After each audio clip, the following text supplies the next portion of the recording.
काशी बैठी बस सोचे जा रही थी। गायत्री उसके पास ही बैठी थी। रुद्र खड़ा सिर्फ ओटी की तरफ देख रहा था। अभय भी तब तक सबके साथ बाहर आ गया। उसे डॉक्टर के बाहर आने और विजय की हालत जानने की जल्दी थी। सब बाहर खड़े सिर्फ डॉक्टर का वेट कर रहे थे। शालिनी को चंदो ने संभाल रखा था। युग शिवांगी को संभाले खड़ा था। कुछ देर बाद जब डॉक्टर ओटी से बाहर आए तो उन्हें देखकर रुद्र के साथ सब उनके पास आ गए। रुद्र ने उनसे पूछा, डॉक्टर मेरे पापा कैसे हैं, वो ठीक है ना? डॉक्टर ने उसे देखते हुए कहा, हाँ रुद्र जी, हमने उनकी जान बचा ली है। वक्त पर लाने से उनकी जान बच गई है, पर हम आगे कुछ घंटों के बाद ही बता पाएंगे। उन्हें रूम में शिफ्ट किया जा रहा है। आप में से कोई एक ही उनसे मिल सकता है। ज़्यादा लोग मैं अलाउ नहीं कर सकता, सॉरी। ये बोलकर वो चले गए। रुद्र शालिनी के पास आया और उससे बोला, माँ, आप जाकर पहले पापा से मिलें, हम सब बाद में मिल लेंगे। शालिनी ने नम आंखों से कहा, नहीं, मैं उन्हें इस हालत में नहीं देख पाऊंगी। मैं नहीं जा सकती। तुम जाओ और अपने पापा से मिलो, मैं उनके होश आने पर ही मिलूंगी। उसके ये कहने पर रुद्र वहां से चला गया जिस रूम में विजय को शिफ्ट किया गया था। सब उस रूम के बाहर ही खड़े वेट कर रहे थे। रुद्र अंदर गया तो विजय के सर पर बहुत सारी पट्टियां लगी हुई थी। उसके शरीर पर भी जख्मों के निशान थे। उसे उल्टा लिटाया गया था क्योंकि कुमार ने जो तलवार मारी थी वो उसके सर के पीछे से होते हुए पीठ तक लगी थी, जिससे जख्म काफी ज्यादा गहरे थे। रुद्र जब धीमे कदमों के साथ जाकर उसके बगल में खड़ा हुआ तो उसकी आंखों से आंसू निकल गए। वो अपने पिता को इस हालत में देखकर खुद को रोक नहीं पाया। वो विजय को देखते हुए बोला, इसलिए मैं नहीं चाहता था कि ये पूजा हो। नहीं चाहता था कि काशी ये पूजा करे, पर आपने भी मुझे ही समझाया। अब देखें क्या हालत हो गई है आपकी। मुझे नहीं पता पापा, बस आप ठीक हो जाएं जल्दी से, वरना मुझे भी नहीं पता इस बार क्या होगा। ये कहते हुए वो रो दिया था। काशी सबके साथ बाहर थी। रुद्र आया तो उसे देखकर शालिनी ने कहा, कैसे हैं आपके पापा? माँ, उन्हें बहुत चोट आई है, उनके सर पर पट्टियां बंधी हैं। उनको इस हालत में नहीं देख पाया, इसलिए वापस चला आया। बस मुझे मेरे पापा ठीक चाहिए। ये कहते हुए वो शालिनी के गले लग गया। शालिनी ने उसे समझाते हुए कहा, रुद्र शांत हो जाए, आपके पापा को कुछ नहीं होगा।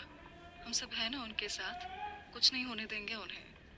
गायत्री ने चंदो से कहा, चंदो जरा हमारे साथ चलो। ये बोलकर वो उसके साथ जाने लगी तो अभय ने उसे रोकते हुए कहा, कहाँ जा रही हैं आप काशी? कहीं नहीं हुकुम साहब, हम बस कुमार को गिरफ्तार करवाने जा रहे हैं। हम नहीं चाहते कि वो उस तरह से बाहर रहे। उसकी जगह जेल है, इसलिए उसे वहीं पहुंचाने जा रहे हैं। ये बोलकर वो चंदो के साथ बाहर चली गई। अभय ने कुणाल की तरफ देखते हुए कहा, कुणाल, आप इनके साथ जाओ और देखो कि गुस्से में कुछ कर ना दे। उसके कहने पर कुणाल गायत्री के पीछे गया। वो जब तक बाहर आया, गायत्री गाड़ी में बैठ रही थी। उसने पीछे से उसे आवाज देते हुए कहा, हुक्मरानी सर रुके। ये कहते हुए वो सीढ़ियां उतर के नीचे आया और उसके सामने खड़े होते हुए उसने कहा, हुक्मरानी साहब, हम भी आपके साथ चलेंगे। गायत्री ने उसे देखकर बस सर हिला के हाँ कह दिया साथ में आने के लिए। कुणाल भी वहीं गाड़ी में बैठ गया। गायत्री वहां से सीधे मालिनी के घर की तरफ निकल गई। दूसरी तरफ मालिनी वहां से निकल रही थी। कुमार के समझाने पर वो मान गई थी, पर उसके दिल में दुश्मनी की आग अब और ज्यादा बढ़ गई थी। कुमार ने उसके पास आकर कहा, चले मालिनी, अब हमें देर नहीं करना चाहिए। ये कहते हुए उसने बैग्स ड्राइवर को दिए और ड्राइवर उन्हें ले जाकर रखने लगा।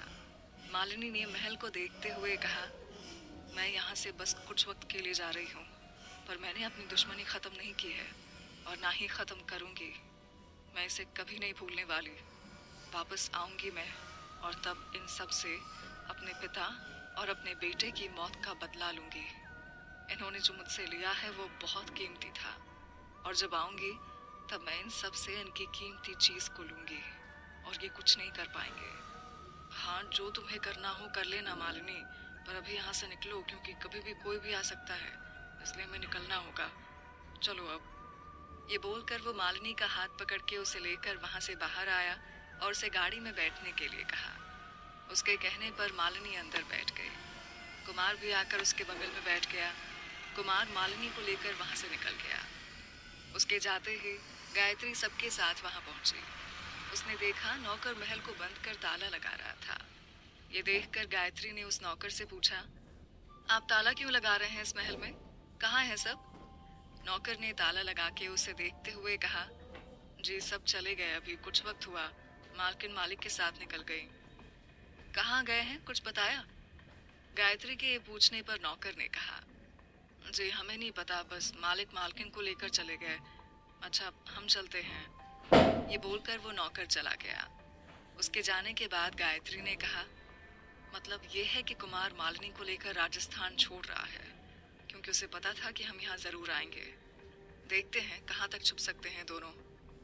ये बोलकर वो गाड़ी की तरफ बढ़ने लगी तो चंदो ने उसे बोला, हुक्मरानी साहब कहाँ जा रही हैं? मालिनी को रोकने और कुमार को जेल भेजने। ये बोलकर वो गाड़ी में बैठने लगी तो चंदो ने उससे कहा, हुक्मरानी साहब ये सब रहने दें, अगर वो जा रहे हैं जाने दीजिए। शायद उन्हें अपने बेटे को खो के अकल आ गई हो, इसलिए वो सब कुछ छोड़ के जा रहे हैं। उन्होंने भी अपना बेटा खोया और पिता, इसलिए शायद उन्हें अब कुछ और नहीं खोना था। जाने दे उन्हें हुक्मरानी साहब। उसकी बात सुनकर गायत्री ने कहा, लेकिन चंदू उन्होंने विजय पर हमला किया है, आज जो उसकी हालत है उसके जिम्मेदार वो ही हैं, उन्हें कैसे माफ कर दें? इस पर कुणाल ने कहा, मालकिन चंदू मालकिन ठीक कह रही हैं, आप उन्हें जाने दें। और डॉक्टर ने कहा ना विजय जी बच गए हैं, पर आप सोचें मालिनी के पिता और बेटा कोई नहीं बचा है, बस एक पति है जिसके सहारे वो जी सकती है, उसके अलावा कोई उनका बचा ही नहीं। अगर वो चले गए हैं तो जाने दें और छोड़ दें उन्हें, आप वापस चलें हॉस्पिटल। उन दोनों के समझाने पर गायत्री ने उनकी बात मान ली और वहां से चली गई। शाम का वक्त, मुंबई शहर। एक बंगला जिसमें तब से फोन बजे जा रहा था पर कोई उठा नहीं रहा था। तभी एक भारी सी आवाज ने कहा, अरे कोई है नहीं क्या फोन उठाने के लिए, या मेरे को ही उठाना होगा फोन? इतने नौकर रखे हैं मैंने पर कोई भी फोन उठाने के लिए नहीं है। ये कहते हुए उस शख्स ने हॉल में बज रहे फोन को उठाया और बोला, हेलो, मैं राघव नागेश्वर मन्ना बोल रहा है। उधर से कोई अनजान आदमी था। उसने उससे बोला, तुम्हारे पिता को मार दिया गया है, आज दोपहर उनकी मौत हो गई। उस आदमी के ये बोलते ही राघव ने कहा, क्या बोला? ये क्या बकवास कर रहा है तू? जानता भी है किससे ये मजाक कर रहा है तुम? इस मजाक के लिए मैं तेरे को तेरे शहर में घुस के लेकर आएगा और अपने शहर में मारेगा, क्योंकि राघव नागेश्वर मन्ना को ऐसे मजाक पसंद नहीं है। उसके ये बोलते ही उस आदमी ने हंसते हुए कहा, मजाक तुम समझ रहे हो इसे, मैं सच बता रहा हूँ तुम्हें।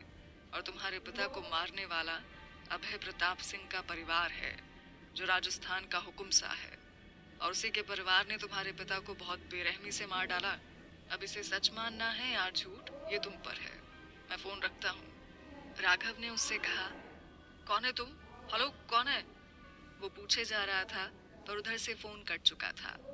राघव ने अपने आदमियों को आवाज दी, शेरा, जोरावर, कहाँ मर गए सब? उसके ऐसे गुस्से में बुलाने पर उसके सारे आदमी आ गए। जी बॉस बोले।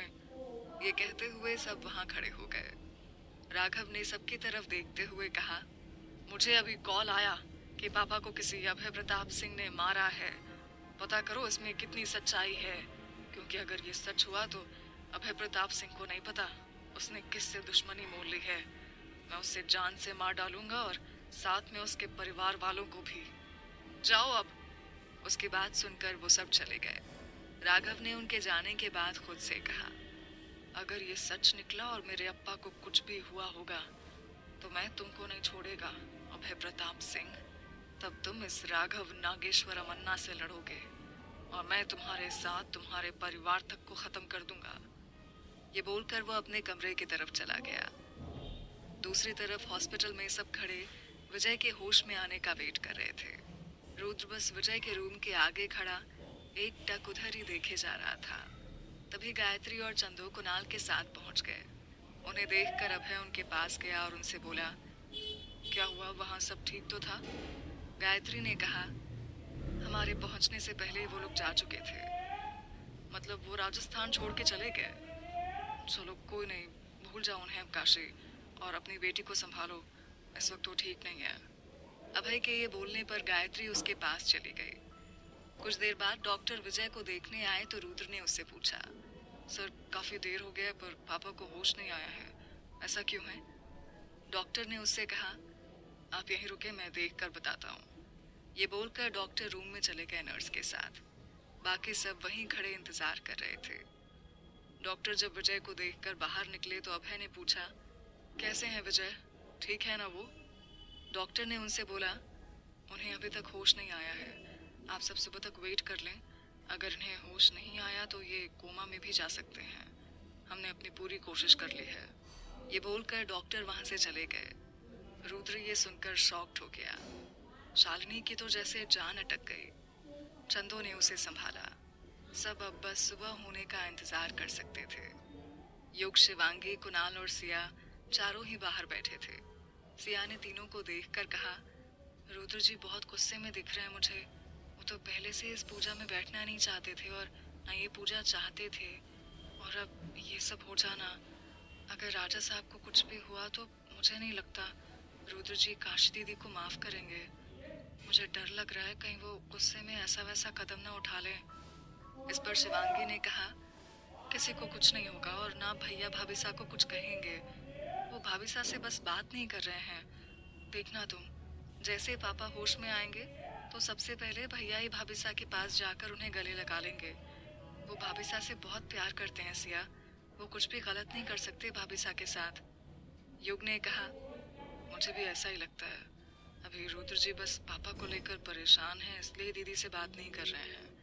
देखना सब ठीक होते ही सब वापस से पहले जैसा हो जाएगा। अब बस सुबह का इंतजार है, सब ठीक हो बस सुबह। ये कहते हुए उसने शिवांगी के हाथ को अपने हाथ में कस के पकड़ लिया।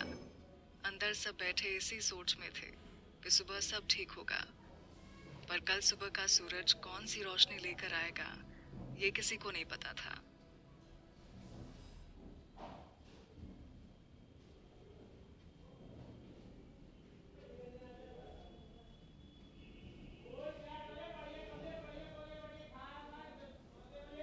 काशी बैठी बस महादेव से प्रार्थना कर रही थी कि कुछ भी गलत ना हो। वो रुद्र की तरफ देख रही थी, पर रुद्र जैसे उसे देखना ही नहीं चाहता था। काशी को याद था कि रुद्र ने कहा था, इस पूजा में किसी को कुछ भी हुआ तो वो उसे माफ नहीं करेगा। उसके अंदर यही चीज डर बन के बैठ गई थी। रुद्र था जिसे अपने पापा के अलावा कुछ दिखाई नहीं दे रहा था। उसे बस विजय को ठीक देखना था। वो खड़ा सोचने लगा कि कैसे उसने खुद अभय को कहा था कि ये पूजा ना कराए वो, पर उसकी किसी ने नहीं सुनी और ये सब हो गया। रुद्र के अंदर गुस्सा था, पर उसने उसे दबा रखा था और बस अपने पिता के ठीक होने का इंतजार कर रहा था। दूसरी तरफ अभय भी परेशान था। उसे पता था रुद्र गुस्से में है, तभी वो कुछ बोल नहीं रहा है। वो ये सब सोच ही रहा था कि तभी राणा उसके पास आया और उसे चाय देते हुए बोला, हुकुम सर आपके लिए। अभय ने उस कप को ले लिया। राणा ने उसे खामोश देखा तो उससे पूछा, हुकुम साहब आप इतना खामोश क्यों हैं? आपको विजय जी की फिक्र है? ये कहते हुए वो अपनी चाय पीने लगा। अभय ने सामने देखते हुए कहा, हाँ राणा, पर उसके साथ मुझे रुद्र और काशी के रिश्ते की भी चिंता है। याद है हमने कहा था कि रुद्र काशी से प्यार करता है, पर उसे ज्यादा अपने परिवार से प्यार करता है। मुझे अब इसी बात की फिक्र है कि कहीं उन दोनों के रिश्ते में कोई दरार ना आ जाए। ऐसा कुछ नहीं होगा हुकुम साहब। देखा नहीं था आपने कि कैसे रुद्र काशी के लिए सबसे लड़ चुका था, कैसे उसने उसे पाने के लिए सबको कैद कर लिया था। राणा की इस बात पर अभय ने बीच में ही कहा, हाँ लेकिन अपनों की जान पर आने पर वो हर कैद खोल सकता है, फिर वो रिश्ते की कैद ही क्यों ना हो। राणा इस बार खामोश हो गया था। अब अभय के साथ राणा भी सोचने लगा था। उसे भी अब डर लग रहा था। सुबह का वक्त, हॉस्पिटल। सुबह जैसे हुई, डॉक्टर साहब एक बार फिर से विजय को देखने आए। इस बार उनके साथ सब रूम में आए। बस काशी ही थी जो सबसे पीछे खड़ी थी। डॉक्टर साहब विजय को देख रहे थे, तब रुद्र ने पूछा, डॉक्टर साहब पापा ने आंखें खोल दी हैं तो वो कुछ रिस्पॉन्स क्यों नहीं दे रहे हैं, क्या हुआ है?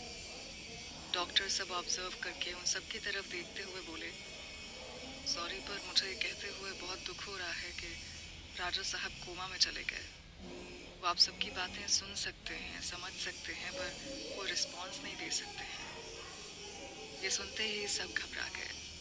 शालिनी ने उससे कहा, पर आपने तो कहा था कि ये ठीक है, तो अभी ये सब। देखें रानी साहिबा, जो वार इन पर किया गया था वो इनके सर से होते हुए हुआ था। तलवार जाकर इनके सर के पीछे के हिस्से में लगी थी, जिससे इनके सुनने की क्षमता तो है, पर अपनी बॉडी को मूव कर सके वो भी मुमकिन नहीं है। डॉक्टर के कहते ही शालिनी की आंखों में आंसू आ गए। डॉक्टर ने उसे तसल्ली देने के लिए कहा, देखें ऐसे केस में रिकवरी के भी चांसेस होते हैं। आप सब पेशेंट से बात करें, उसे पुरानी बातें याद कराएं, उसे नॉर्मल फील कराएं, तो मुझे लगता है ये ठीक हो सकते हैं। इसलिए आप सबको भी स्ट्रांग रहना होगा। ये बोलकर डॉक्टर चले गए। रुद्र ने शालिनी को देखकर कहा, माँ आप शांत हो जाएं। मैं पापा को अच्छे से अच्छे डॉक्टर को दिखाऊंगा और उन्हें ठीक करके रहूंगा। मैं इन्हें ऐसे नहीं रहने दूंगा, चाहे जो हो जाए। वो ये बोल ही रहा था कि तभी काशी उसकी तरफ बढ़ने लगी, पर ये देखकर रुद्र ने उसे हाथ दिखा के कहा, बस काशी प्रताप सिंह, बस वहीं खड़े रहें। यहाँ मेरे पिता के पास या मेरे परिवार के पास आने की हिम्मत भी मत करना। काशी ये सुनकर वहीं रुक गई। उसने धीरे से कहा, रुद्र। वो बस इतना ही बोल पाई थी कि रुद्र का गुस्सा फट पड़ा उस पर।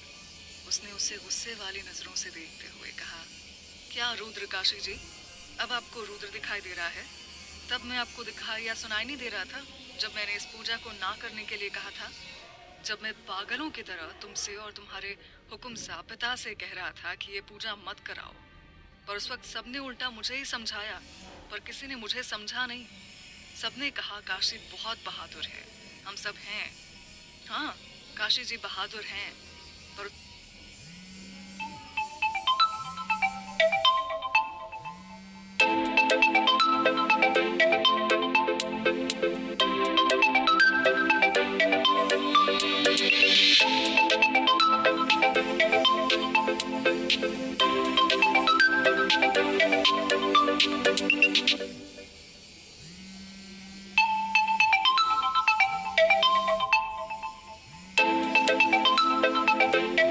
से ज्यादा इस लड़की में जिद भरा है।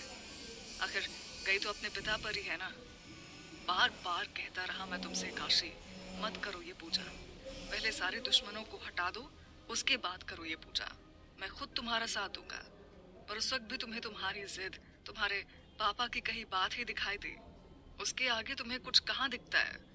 वो गुस्से में काशी पर चिल्ला रहा था कि तभी बीच में शालिनी ने कहा, रुद्र कैसे बात कर रहे हो तुम उससे? बहू है वो हमारे घर की, आप इस तरह से बात नहीं कर सकते उनसे। मत भूलें आपकी पत्नी है वो। रुद्र ने ये सुनते ही कहा, नहीं माँ, मैं अपनी पत्नी से नहीं, आपकी बहू से नहीं, और ना माधवगढ़ की कुंवर रानी सा से बात कर रहा हूँ। मैं तो जैसलमेर की उत्तराधिकारी काशी प्रताप सिंह से बात कर रहा हूँ, जो एक बेटी बनी, एक बहन बनी, पर बहू और पत्नी ना बन पाई। जिसने बेटी के सारे फर्ज निभाए, पर उसने बहू होने के और पत्नी होने के कोई फर्ज नहीं निभाए। उसके लिए उसका मायका जरूरी था, पर ससुराल के लोग, उनकी बातें जरूरी नहीं थी। उसके लिए उसका अहम जरूरी था, पर उसका अपने पति से प्यार, उससे किया शादी का वादा, ये जरूरी नहीं था। और होगा कैसे, क्योंकि वो शादी जबरदस्ती की थी, तो मानना ना मानना कहाँ से आया? मैं हर बार मना करता रहा, हर बार इस लड़की को समझाता रहा, पर इसने एक नहीं सुनी। क्या खोया इसने? कुछ नहीं। इसका सारा परिवार यहाँ खड़ा है, पर मैंने खोया अपने पिता की हंसी, उनकी बातें, सब खोया मैंने। और इन्होंने पूजा को संपन्न कर गद्दी पाई। मुझे क्या मिला? मेरे पिता की ये हालत। काशी जी, आप अपनी जिद के आगे जिस दिन दूसरों को अहमियत देंगी, उस दिन शायद किसी रिश्ते में बन सकती हैं। उस दिन उस रिश्ते की अहमियत को समझ सकती हैं। सामने वाले की बात को तब शायद आप अनसुना ना करें। तभी बीच में शालिनी ने उससे कहा, रुद्र आप गुस्से में हैं इसलिए सब बोल रहे हैं। शांत हो जाएं और यहाँ से जाएं। मैं कहीं नहीं जा रहा माँ, और शांत तो मैं इतने देर से था, ये सोच के कि मेरे पिता वापस मुझे वैसे ही मिल जाएंगे, पर नहीं, ऐसा कुछ नहीं हुआ। ये कहते हुए उसने काशी की तरफ देखा और उसके पास आते हुए बोला, याद है काशी प्रताप सिंह, मैंने कहा था अगर किसी को कुछ भी हुआ तो मैं तुमसे सारे रिश्ते तोड़ लूंगा। मैं तुम्हें खुद से दूर कर दूंगा। और शायद ये बात तुम्हें मजाक लगी हो, पर मैंने उस वक्त कोई मजाक नहीं किया था। मैंने उस वक्त जो कहा था वो सच था। सबने मुझे कहा कि ऐसी लड़की से शादी क्यों की जो खुद की जिद को सबसे पहले रखती हो और गुस्से को सबसे पहले रखती हो। मैंने सबके मुंह को बंद करवा दिया, क्योंकि मुझे लगता था तुम जैसी भी हो मुझे समझती हो, मेरी बातों को सुनती हो और उसे तवज्जो भी देती हो। पर यहाँ आज प्रूव होता है कि काशी प्रताप सिंह के लिए उनका गुरूर, उनकी जिद, उनका गुस्सा, उनका परिवार सबसे पहले है, उसके बाद हम सब। और मैं लिख के दे सकता हूँ, तुम जिसकी भी जिंदगी में जाओगी उसकी जिंदगी से खुशियाँ चली जाएंगी और उसकी जगह दहशत और डर ले लेगा। वो अपना सब खो देगा। तुम नहीं थी, तुम्हारा परिवार नहीं था। 25 साल हम सब बहुत खुशी से थे। मालिनी भी यही थी, पर उसने कुछ भी नहीं किया था। पर तुम्हारे आते उन्होंने दुश्मनी भी दिखाई और देखो क्या हुआ। अब तो तुम खुश होगी ना, ये सब तुमने किया है। देखो। अभय ये सब कुछ खड़ा सुन रहा था। अब ये सब उसके बर्दाश्त से बाहर हो रहा था। उसने रुद्र से कहा, रुद्र खुद को शांत करें। हम जानते हैं विजय को ऐसी हालत में देख के आप काफी ज्यादा दुखी हैं। हम सब भी दुखी हैं। आपसे पहले उनसे हमारा रिश्ता है और इसलिए हम भी समझ सकते हैं विजय को इस हालत में देखकर आप पर क्या बीत रही है। पर इसके लिए आप काशी को ब्लेम करें, ये कहाँ का इंसाफ है। ये सुनते ही रुद्र बोला, अरे मैं तो भूल गया। मैं तो राजस्थान के हुकुम शाह के सामने उनकी बेटी के बारे में बोल रहा हूँ, तो वो कैसे शांत रह सकते हैं। और क्या कहा आपने? आप समझते हैं? अगर आप समझते ही ना हुकुम शाह जी, तो आज ये सब ना होता। मैंने पहले दिन से आपको समझाना चाहा, और आखिर अपनी जिद पर आप भी कायम रहे। उल्टा हर बार आप मुझे समझा देते थे। कभी ये नहीं समझे कि मैं ये क्यों बोल रहा हूँ। देखें, इसलिए बोल रहा था। और तुम काशी, कहा था मैंने तुमसे कि हर बार सब कुछ वापस मिले ये किस्मत में हर बार नहीं होता। समझाया मैंने तुम्हें कि तुम्हें जिस तरह से सब मिला है उस तरह से किसी को कुछ नहीं मिलता। नहीं वापस करता भगवान छीनी हुई चीजों को। ये कोई कहानी नहीं है काशी, जिसके कुछ पन्ने उठा के बदल दोगी तो वापस से सब कुछ अच्छा परफेक्ट हो जाएगा। ये असल जिंदगी है।